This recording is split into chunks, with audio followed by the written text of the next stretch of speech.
Исплатата на К15 е манипулативна. Министерството и инспекторатот да превземат мерки, бара Гласен текстилец. Во писменото обраќање од Гласен текстилец до овие две институции, меѓу другото стои: на терен и по пријави на работнички кои користеле породилно отсуство минатата година се покажа дека тие работнички не ги следува К15, бидејќи користеле право од работен однос, односно породилно отсуство, и не го исполнуваат правото на регрес на годишен одмор, што досега низ годините не беше пракса.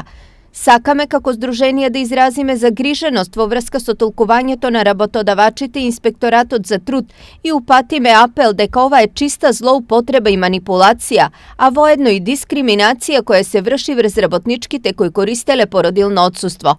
Толкувањата на законите низ годините секогаш се на штета на работниците, особено во индустријата за производство на текстил, чевли и кожа. Стои во писмото од Гласен текстилец. Пред извесен период, Гласен текстилец и Хелсиншки комитет информираа дека во одредени конфекции се исплаќа К15, која е понижувачки ниско, исто така како резултат на недоречености во законот. Законодавецот не утврдил точно кој тој помал износ кој што може да го исплати доколку работи во загуба.